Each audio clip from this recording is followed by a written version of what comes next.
إن الحمد لله نحمده ونستعينه ونستغفره ونعوذ بالله من شرور أنفسنا ومن سيئات أعمالنا من يهده الله فلا مضل له ومن يضلله فلا هادي له ونشهد أن لا إله إلا الله وحده لا شريك له ونشهد أن محمدا عبده ورسوله أرسله بالحق بشيرا ونذيرا والصلاة والسلام على محمد وعلى آلہ وأصحابہ اجمعین ومن تبعهم بإحسان من الأئمة والهداة والصالحین إلى يوم القیامہ۔ رب اشرح لي صدری ويسر لي أمری واحلل عقدة من لسانی يفقهوا قولی ربنا زدنا علما اللهم فقهنا في الدین آمین یا رب العالمین۔ السلام علیکم ورحمۃ اللہ وبرکاتہ۔ اعوذ باللہ من الشیطان الرجیم، بسم اللہ الرحمن الرحیم۔ کل ہم نے آیت نمبر 213 پڑھی تھی اور 213 میں ہم نے یہ بات سمجھی تھی کہ اصل جو انسانی زندگی کا آغاز ہے وہ توحید سے ہوا تھا، ٹھیک ہے، شرک سے نہیں ہوا تھا۔ اور یہ جن لوگوں میں یہ کانسیپٹ ہے کہ انسان جو ہے اس نے جہالت سے ابتدا کی تھی اور آہستہ آہستہ اس نے مختلف مظاہر فطرت کی پوجا کر کے پھر وہ توحید کی طرف آیا ہے، تو یہ کانسیپٹ غلط ہے، کیونکہ انسان کی جو ابتدا ہے، جو اس کی زندگی کی ابتدا ہے، حضرت آدم علیہ السلام سے ہوئی، اور حضرت آدم علیہ السلام جو ہیں وہ باشعور تھے اور اللہ سبحانہ و تعالیٰ نے ان کو جو ہے نبی بنا کر بھیجا تھا، ٹھیک ہے، اور وہ توحید کا پیغام لے کر آئے تھے اور توحید پر ہی قائم رہے۔ کل ہم یہی بات کر رہے تھے، جس میں پھر ایک بہن جو ہے انہوں نے قدسیانے نہیں کیا نام ہے ان کا، حمیدہ، وہ یہ کہہ رہی تھی کہ قابیل نے جو ہے وہ شرک کیا تھا، جبکہ میں یہ بتا رہی تھی کہ سب سے پہلے جو شرک کی ابتدا ہے وہ حضرت نوح علیہ السلام کی قوم نے کی تھی، جو باقاعدہ شرک ایک مذہب کے طور پر اپنایا گیا تو وہ نوح علیہ السلام کی قوم نے کیا تھا۔ ان سے پہلے نوح علیہ السلام سے پہلے انبیاء آتے رہے، کیوں آتے رہے؟ ان کی اصلاح کے لیے، جیسے بگاڑ جو ہے وقت کے ساتھ، جیسے یہاں پر ہے نا فَبَعَثَ اللَّهُ النَّبِيِّينَ، تو فا جو ہے وہ تراخی زمان کے لیے آتا ہے، یعنی ایک وقت جب گزر گیا ان کے اوپر تو پھر کیا ہوا، ان کے اندر گناہ جو ہیں وہ انہوں نے کرنے شروع کر دیے، سیدھے رستے سے بھٹکنا شروع ہو گئے، جیسے قابیل نے حابیل کو قتل کر دیا، تو ان کی اصلاح کے لیے پھر اللہ تعالیٰ نے انبیاء بھیجے۔ اور پھر جب شرک کی ابتدا ہوئی تو یہ سلسلہ جو ہے انبیاء کا، یہ نبی صلی اللہ علیہ وآلہ وسلم تک جو ہے وہ چلتا رہا۔ اب یہ جو نبی ہیں، ان کا جو ان کے فرائض ہیں، انبیاء کے جو فرائض ہیں ان میں یہ 3 چیزیں آتی ہیں۔ وہ کیا ہے؟ منذرین، یعنی اللہ نے ان کو انذار دینے والا بنا کر بھیجا ہے، وہ لوگوں کو ان کے برے اعمال کے انجام سے ڈراتے ہیں۔ پھر وہ مبشرین ہوتے ہیں، یعنی لوگوں کو عمل صالح کی طرف راغب کرتے ہیں اور انہیں بتاتے ہیں کہ جب وہ نیک عمل کریں گے، عمل صالح کریں گے تو پھر ان کو ان کا بڑا اجر بھی ملے گا، دنیا میں بھی اور آخرت میں بھی، یعنی وہ خوشخبریاں دینے والے ہوتے ہیں۔ اور پھر تیسرا یہ انذار اور بشارت ہے، یہ دی کس چیز کے ذریعے جاتی ہے؟ یہ ان تعلیمات کے ذریعے دی جاتی ہے جو کتاب کے اندر اتاری گئی ہوتی ہے، ٹھیک ہے۔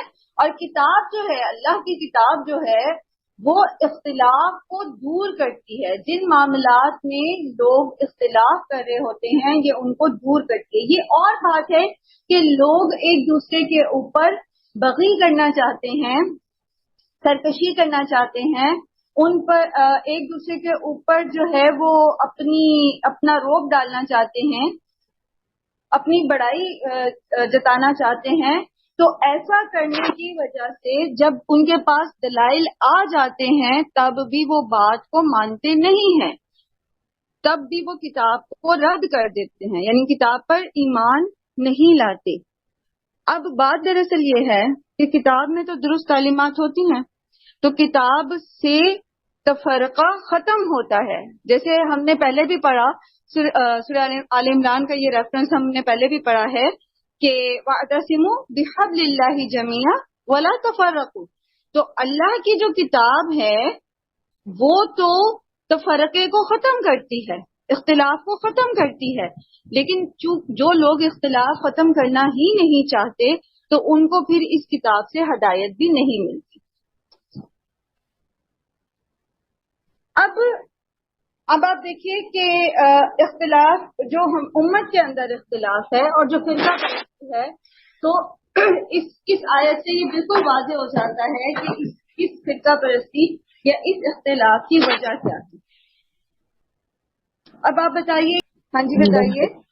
حسد ہے، سرکشی ہے، بغض ہے، اناد ہے، نئی بات میرا آیت کے اندر ہی مینشن ہے، دیکھیں اس آیت کے اندر ہی مینشن ہے، وہ کیا ہے؟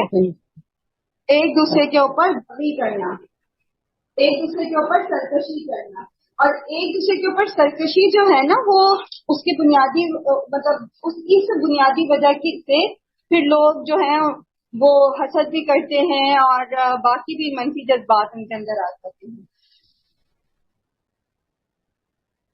اور اللہ تعالیٰ نے یہ بات جو ہے یہ بتائی نبی صلی اللہ علیہ وآلہ وسلم کو قرآن کے ذریعے ہم سب کو بتائی، اور ہم پر یہ بات واضح کر دی کہ پوری کی پوری دیکھیں ہر نبی کی امت کی جو داستان ہے ان کے عروج کی اور ان کے زوال کی، ٹھیک ہے؟ یعنی انبیاء جب آتے ہیں تو لوگ ان پر ایمان لاتے ہیں، اور وہ شعوری ایمان ہوتا ہے، اور شعوری ایمان کے ساتھ وہ اپنی دنیا بھی بہتر کرتے ہیں اور آخرت بھی بہتر کرتے ہیں۔ لیکن جب ایک سرٹن پوائنٹ عروج پر پہنچ جاتی ہے قومیں، تو پھر ان کے اندر زوال پیدا ہونا شروع ہو جاتا ہے، ٹھیک ہے؟ زوال آنا شروع ہو جاتا ہے، اب وہ نیچے کی طرف جانا شروع ہو جاتی ہیں، اور یہ جو زوال کی کیفیت ہے یہ پیدا کب ہوتی ہے؟ جب عروج کے اوپر پہنچ کر لوگ ایک امت کے افراد آپس میں تفرقہ کرنا شروع کر دیتے ہیں۔ تو آپ دیکھیں اگر ہم امت مسلمہ ہی کی مثال لیں تو امت مسلمہ جب عرب سے یہ لوگ نکلے ہیں، دین کے اوپر سیاسی اختلافات تھے، بہت شروع میں سیاسی اختلافات شروع ہو گئے تھے، لیکن سیاسی اختلاف یا علمی اختلاف یا دوسری چیزیں جو ہیں وہ توڑتی نہیں ہیں جماعت کو۔ جماعت کو توڑتی ہے کتاب کے اندر اختلاف، یعنی دین کے اندر اختلاف۔ تو ان کے اندر جب اختلاف آیا تو یہ اپنی پیٹھ پر جا کر امت مسلمہ جب یہ فرقوں میں بٹ گئے تو پھر ان کا جو ہے وہ زوال شروع ہو گیا۔ تو یہ گویا ہر امت کے عروج اور زوال کو اللہ تعالیٰ نے یہاں بیان کر دیا، اور جو بنیادی وجہ ہے وہ بھی بیان کر دی اس کے اندر۔ اب ہم چونکہ امت مسلمہ اس عذاب میں سے گزر رہے ہیں تو ہمیں دیکھنا یہ ہے کہ یہ جو مسئلہ ہے، یہ جو عذاب ہے، یہ جو تفرقہ بازی ہے، اس کا علاج کیا ہوگا؟ تو اس کا علاج فقط یہ ہے کہ انسان اللہ کی کتاب کی طرف رجوع کر لے، ہر معاملے میں وہ دین کی اصل کو لے لے۔ جیسے کہ نبی صلی اللہ علیہ وسلم نے فرمایا نا کہ میری امت میں سے ایک فرقہ ہمیشہ حق پر رہے گا یہاں تک کہ قیامت آ جائے، ٹھیک ہے؟ یہ بخاری کی حدیث ہے، کتاب الاعتصام، ٹھیک ہے؟ تو صحابہ نے عرض کیا کہ وہ کون سا فرقہ ہوگا؟ تو آپ صلی اللہ علیہ وسلم نے فرمایا جس پر میں اور میرے اصحاب ہیں۔ اب نبی صلی اللہ علیہ وسلم کس طریقے پر تھے بتائیے؟ کس طریقے پر تھے؟ ابراہیم کے طریقے، ابراہیم علیہ السلام جی۔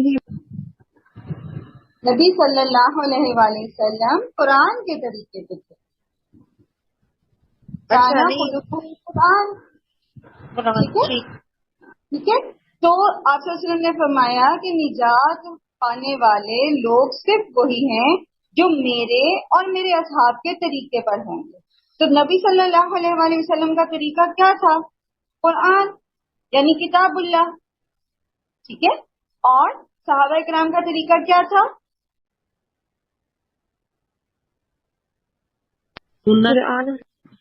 قرآن اور نبی صلی اللہ علیہ وسلم کے طریقے پر تھے صحابہ، نبی صلی اللہ علیہ وسلم کے طریقے پر تھے، وہ نبی صلی اللہ علیہ وآلہ وسلم سے دین سیکھ رہے تھے۔ نبی صلی اللہ علیہ وآلہ وسلم ڈائریکٹ اللہ سبحانہ تعالیٰ کی طرف سے ہدایت پا رہے تھے، یعنی قرآن ان کے دل پر اتارا جا رہا تھا، ان کا طریقہ کتاب اللہ کے مطابق تھا، اور صحابہ کرام نبی صلی اللہ علیہ وآلہ وسلم کو دیکھ کر عمل کر رہے تھے۔ تو اب یہ دونوں چیزیں کیا ہو گئی تھیں؟ کتاب اللہ و سنت النبی صلی اللہ علیہ وسلم۔ تو جو لوگ اس چیز کو مضبوطی سے تھامے رکھیں گے، اور یاد رکھیے کہ قرآن اور سنت دو چیزیں نہیں ہیں، کیونکہ آپ صلی اللہ علیہ وآلہ وسلم نے قرآن ہی کی جو تشریح کر کے ہمیں بتائی ہے، اسی کی تو تفسیر ہمیں سکھائی ہے، اپنے عمل کے ذریعے ہمیں وہ کر کے دکھایا جو اللہ نے حکم دیا ہے، رائٹ؟ ٹھیک ہے، تو جو اس کو رسی کو مضبوطی سے تھامے رکھے گا وہ ہدایت بھی پائے گا، اور وہ پھر تفرقے میں بھی نہیں پڑے گا۔ فرقہ بازی ہوتی تب ہے جب ہم اصل سے دور ہو جاتے ہیں، اور یہ بات پہلے بھی ہم بہت دفعہ ڈسکس کر چکے کہ اصل سے ذرا سا بھی جب ہم ہٹتے ہیں، کسی بھی طرف کو نکلتے ہیں، اصل کو چھوڑ دیتے ہیں، تو پھر ہم کس میں چلے جاتے ہیں؟ شقاق بعید میں، دور ہٹ جاتے ہیں، ایک دوسرے سے بہت دور ہو جاتی، اور جیسے جیسے پھر ہم نظریاتی طور پر ایک دوسرے سے دور ہوتے ہیں تو دل خود بخود دور ہو جاتے ہیں، نفرتیں، بغض اور باقی جو ہیں منفی جذبات خود بخود دل میں پیدا ہونے شروع ہو جاتے ہیں۔ تو اس مسئلے کا حل یہ ہے کہ اللہ کی کتاب کو اسی معنی میں پڑھا جائے اور سیکھا جائے جس معنی میں اللہ نے اس کو نازل کیا اور اللہ کے رسول صلی اللہ علیہ وآلہ وسلم نے اس کو ہمیں بتایا اور سکھایا، اور وہ کیا ہے؟ صحیح حدیث، ٹھیک ہے، احادیث صحیحہ۔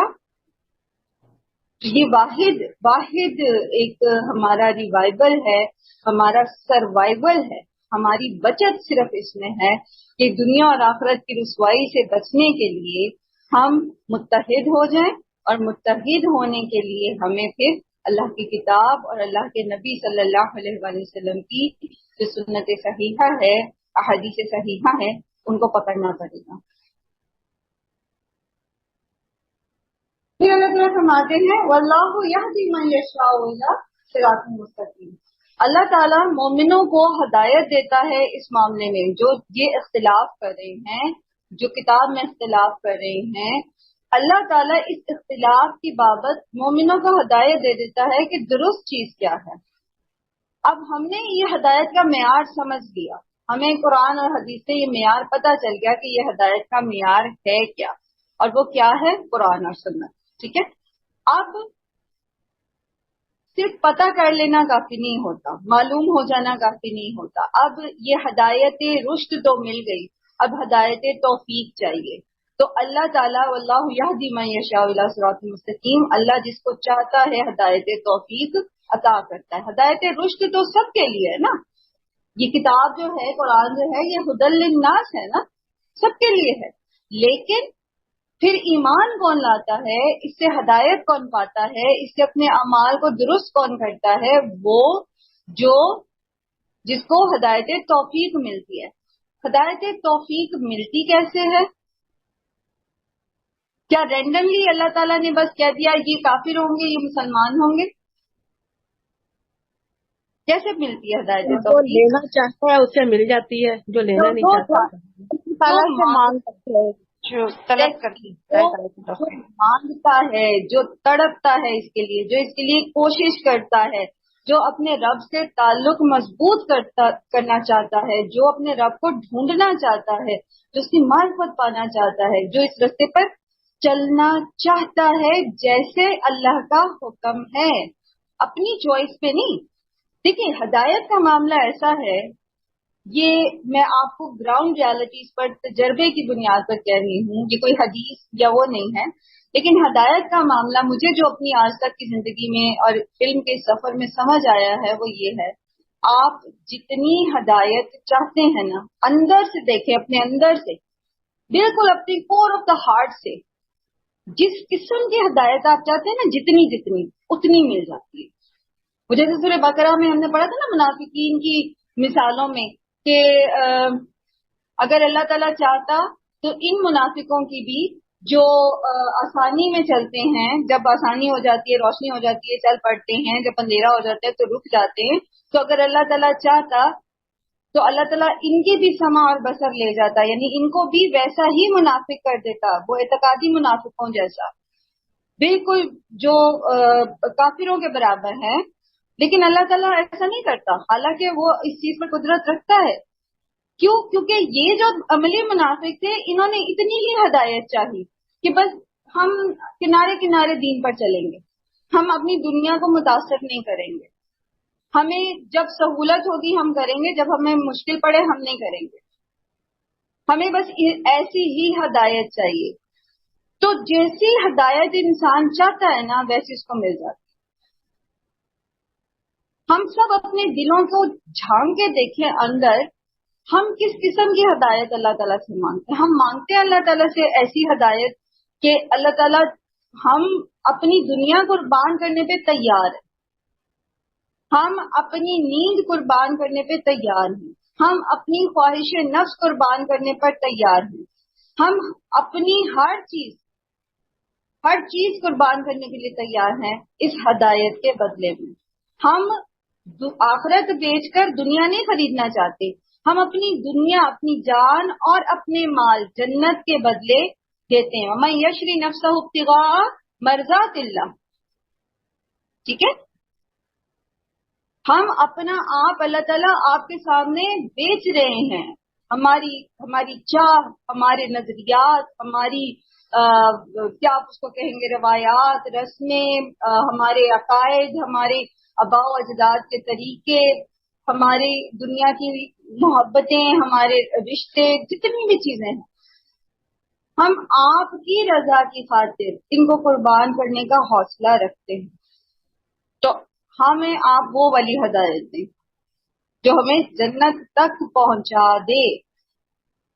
وہ جیسے وہ دعا ہے نا، اللہم اقسم لنا من خشیتک ما یحول به بیننا وبین معاصیک ومن طاعتک ما تبلغنا به جنتک ومن الیقین ما تحون به علینا مصائب الدنیا. اللہ تعالیٰ آپ ہمیں وہ خشیت اپنی عطا کر دیں جو ہمارے اور آپ کی نافرمانی کے بیچ میں حائل ہو جائے، اور ہمیں ایسی اپنی اطاعت عطا فرمائیں کہ ہم جنت میں داخل ہو جائیں، اور ہمارے لیے دنیا کو ہلکا کر دیں. کیا ہم ایسی ہدایت مانگتے ہیں اللہ تعالیٰ سے؟ اور اگر ہم مانگتے ہیں تو یقین کریں اللہ تعالیٰ دیتے ہیں. پھر اللہ آپ کو صبر بھی دیتے ہیں، پھر اللہ تعالیٰ آپ کو شکر کا فلسفہ بھی سمجھا دیتے ہیں، پھر اللہ تعالیٰ مشکلوں میں آپ کے دل کو ثبات بھی دیتے ہیں، پھر اللہ تعالیٰ آپ کے ساتھ ہوتے ہیں. لیکن جب ہم چاہتے ہی بین ہدایت ہیں، نہیں میری یہ چیز بھی متاثر نہ ہو، میں یہ کس چیز سے بھی کمپرومائز نہیں کر سکتی، میں اپنی روٹین پہ بھی کمپرومائز نہیں کر سکتی، مجھے ہدایت تو چاہیے، میں یہ کرنا تو چاہتی ہوں پر یہ بھی میں نہیں چھوڑ سکتی، اس سے بھی مجھے بڑی محبت ہے، یہ بھی میری ساری زندگی کی ایک کمائی ہے، میں اس پہ بھی کمپرومائز نہیں کر سکتی، یہ میری ڈگری ہے، میں اس کو بھی نہیں چھوڑ سکتی. مطلب وٹ ایور جو چیز اللہ کی رضا کے راستے میں رکاوٹ بن رہی ہے یا اللہ کی نافرمانی کی طرف لے کر جا رہی ہے. آپ نے دیکھا ہوگا کہ کتنے سارے لوگ جو ہیں، جو آپ کے میڈیا پرسنز ہوتے ہیں، یہ دین کی طرف آتے ہیں، چند ایک ہوتے ہیں جو پورے کے پورے دین میں داخل ہو جاتے ہیں اور آپ کو کبھی دوبارہ اسکرین پر نظر ہی نہیں آتے، اور وہ ایسے اپنے آپ کو بدل لیتے ہیں، وہ اپنے فیم کے بالکل جو اپنی جسے کہتے ہیں نا ٹاپ آف دا فیم، بالکل اپنی شہرت کی بلندیوں پر وہ جب ہدایت مانگتے ہیں، ہدایت پاتے ہیں، تو وہ وہیں سب کچھ چھوڑ دیتے ہیں. تو اللہ تعالیٰ ان کو ہدایت دیتے ہیں، اور آپ دیکھتے ہیں کہ پھر وہ دین میں بھی اتنا ہی آگے نکل جاتے ہیں. لیکن کتنے سارے ایسے لوگ آپ نے دیکھے ہوں گے، وہ شروع کرتے ہیں لیکن پھر پلٹ جاتے ہیں. وجہ کیونکہ وہ اپنی وہ شہرت یا وہ مالی فائدہ جو ان کو وہاں سے مل رہا ہوتا ہے سے، وہ ان کو باہر نہیں مل رہا ہوتا. اپنی مائک میوٹ کر لیجیے. ٹھیک ہے، تو واللہ یہدی من یشاء الی صراط مستقیم میں پھر کیا بات سمجھ آئی آپ کو؟ کتنا آپ بتائیے ذرا، سمجھ لیجیے 1-2 منٹ میں بس.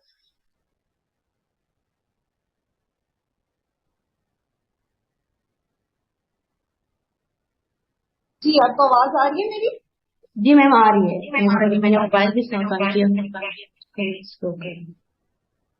جی میم آپ یہی واللہ صراط المستقیم کا بتا رہی ہیں نا، یہ ٹرکس جو ابھی آپ نے بتایا ہے اس کا پوچھ ہاں رہی جی تھی میم، ہاں جی، کوشچن. واللہ یشاء الی صراط مستقیم. اس کا میں آپ سے کہہ رہی ہوں کہ آپ اس کو سم اپ کر دیں کہ یہ ہدایت توفیق جی ہمیں کیسے ملتی ہے، اس کا معیار کیا ہے؟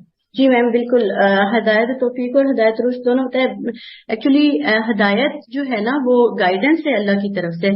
ہدایت کہتے ہی رہنمائی کو ہے، تو اللہ کی طرف سے جب رہنمائی ہوتی ہے اور خوب شفقت کے ساتھ اور اس کے ساتھ اللہ پاک لطافت کے ساتھ جو ہے نا ایک بندے کی رہنمائی کرتے ہیں. لیکن کرائٹیریا اس کا یہی ہے کہ ہدایت مانگی جائے تو اسے ملتی ہے، یہ زبردستی اللہ پاک نہیں دیتے. اور ہدایت رشد اور ہدایت توفیق جب آپ نے ابھی بتائی، پہلے بھی ماشاءاللہ بتاتی رہے، تو وہ یہ جو علم ہے، یہ جو قرآن ہے اور یہ شریعت ہے، یہ ساری تو ٹھیک ہے، رشد ہے، لیکن توفیق اسے ہی ملتی ہے کہ جو چاہتا ہے. اب مشرکین کا بھی یہی تھا نا کہ ان کا تو کنسرن ہی نہیں تھا نا ہدایت، ان کی کوئی ان کو اس چیز سے وہ سروکار نہیں تھا کہ ہدایت لینی ہے یا نہیں ہے، تو وہ اسی طرح چلے گئے دنیا سے، انہیں نہیں ملی. اور ہم لوگوں کو جب ہم ڈیلی بیسس پہ 5 وقت نماز پڑھتے ہیں، اور 5 وقت کی نماز میں ہر رکعت میں بھی ہم جب اہدنا الصراط المستقیم کہتے ہیں تو ہم اہدنا کے اندر ہدایت مانگ رہے ہوتے ہیں اپنے لیے. ہاں اگر ہم کانشیس ہو کے اگر اسے مانگیں گے تو obviously یہ انشاءاللہ تعالی اللہ اپنے صراط مستقیم پہ ہمیں وہ راستہ جو سیدھا فوز کی طرف، کامیابی کی طرف، جنت کی طرف لے کے جاتا ہے. تو ہدایت الٹیمیٹلی جا کے اینڈ جو ہے نا ہدایت کا ہوتا ہے، مطلب ہدایت جب ملتی ہے تو الٹیمیٹلی ماشاءاللہ اس کا اینڈ یہی جنت ہی ہے، صراط مستقیم وہیں جا کے پہنچاتا ہے ہمیں. تو شرط یہی ہے کہ خود کرنا ہے، شرط جزاک اللہ خیر. بات میں نے کاٹ جی، آپ مکمل کریں، ہو سکتا ہے وہی بات کہہ رہی ہوں تو میں کرتی ہوں. بس شرط یہی ہے کہ ہم نے خود اگر مانگی ہے اللہ سے، تو مانگنے کے ساتھ صرف مانگنا ہی نہیں ہوتا، اپنے کمفرٹ زون سے نکل کے کچھ اسٹرگل، کچھ جہاد، کچھ جدوجہد مجاہدہ کرنا ہوگا، اور پھر اور علم لینا ہوگا، تو پھر اس کو عمل میں لانا ہوگا. یہ چیز ہے. ایگزیکٹلی. اور یہ کہ جو ہدایت جو ابھی میں ساری آپ کو بات سمجھا رہی، مطلب بات آپ سے کر رہی تھی شیئر، وہ یہ ہے کہ جتنی، ایک تو یہ کہ ہدایت مانگے، اور پھر یہ کہ جتنی مانگیں گے نا اتنی مل جائے گی. ٹھیک ہے، ہدایت توفیق جتنی مانگتے ہیں نا اتنی مل جاتی. میم یہ تو اگر ہم پہلے کرنا چاہتے ہیں تو اتنی ہدایت ملے گی، اگر ہم پورے کے پورے دین میں شامل ہونا چاہتے ہیں تو اتنی ہی ملے گی. ٹھیک ہے جی سوری میں چلیے. قرآن کے معجزہ جب آپ نے ماشاءاللہ اسٹارٹ میں ہمیں بتایا تھا کہ قرآن کا اعجاز کیا ہے، تو ہدایت کیونکہ ہم نے قرآن سے لینی ہے نا، اللہ ہیں اس کے اس پہ بیک پہ نا، تو قرآن کا تو معجزہ بھی یہی ہے، اس کو جس چیز کے لیے ہم اوپن کرتے ہیں وہی ہمیں مل جاتی ہے اس سے. تو جتنی ہدایت ہمیں مطلب مانگنی ہے، لینی ہے، اس سے ہمیں اتنی ہی ملے گی جتنا پرپز ہمارا ہے. ہم مطلب میں تھوڑا ایکسپلین اس چیز میں تب نہیں کر رہی کہ میں کہہ رہی ہوں کہ گڈ، بیٹر اینڈ بیسٹ ہوتا ہے جو 3rd ڈگری سپرلیٹو ہے نا، اس حد تک ہمیں دعا مانگنی چاہیے اور عمل بھی کرنا چاہیے. exactly. اور بات وہی ہے کہ یہ سمندر ہے، ہدایت سمندر ہے، اس کے پاس جتنا ظرف لے کے جائیں گے اتنا ہی بھر کے واپس آئیں گے. اگر ظرف ہی چھوٹا ہوگا ہمارا، اسی میں ہم نے اندر اور دوسری چیزیں رکھی بھی ہوں گی، نیگیٹیوٹی رکھی ہوگی، غلط چیزیں رکھی ہوں گی، تعصب رکھا ہوگا، تو پھر ہمیں اس میں اتنا ہی ملے گی ہدایت.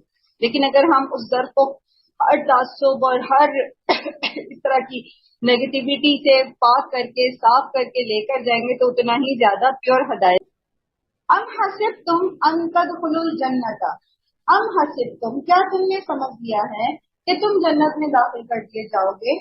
ولما یأتیکم مثل الذین خلوا من قبلکم، اور جبکہ نہیں پہنچی ابھی تک تم پر وہ سختیاں یا وہ مسائل جو تم سے پہلے ایمان لانے والوں کو پیش آئے تھے.